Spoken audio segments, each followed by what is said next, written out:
Secretary of Commerce spent the weekend. He went down to Arizona to see what was happening with the biggest chip company in the world. And he said, Howard, you've never seen anything like it. You want to just describe what you saw? So they're investing $165 billion in 1,100 acres in Arizona, and they're building the highest tech chip manufacturing, semiconductors, and 4,000 employees. You know, American tradecraft, right?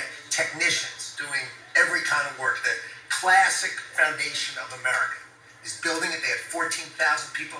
They're expecting 40,000 people to build the rest of their plants and to employ 20,000 people for the rest of the time. This is all driven. You never saw a site like that. And this is all driven by your tariff policies. No chance this will be happening without you.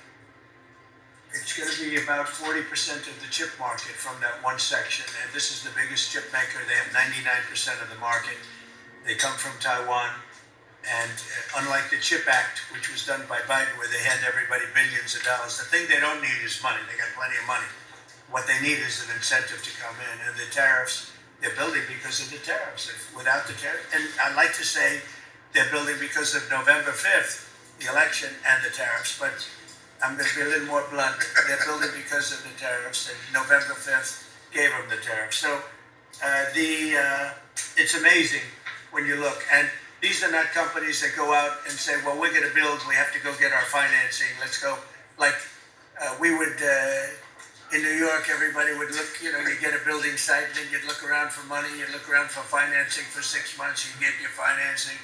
You'd build your building, the market would be good, you'd make money, the market would be bad, it wouldn't be so pretty, you'd have to negotiate, blah, blah, blah. This is different. These people have so much money, they don't know what to do. I asked Howard, did they finance it? No, they do it through cash. And they say that site, and they just started, they just announced it like a month ago, and they've already started. He said, I've never seen a site like it so big. So, you're talking about essentially a $50 billion building. Now, if you build a warehouse for $50 million, that's a big warehouse, Scott. But a $50 billion building, that's a lot. They're building the electric, they've become a utility. And I'm giving them the right to become. They're going to build their own electric. They're going to build their own electricity, which they need tremendous amounts of electricity. They're going to build it themselves. Anything they have left over, they'll hook that into the grid. But the grid is old and they're unreliable, and bad things can happen to grids. I said, if you want, you can hook into the grid, but that's a little bit risky. Or you can build your own electricity and become your own utility. And they, I think in all cases, are deciding to do that. So it's very exciting.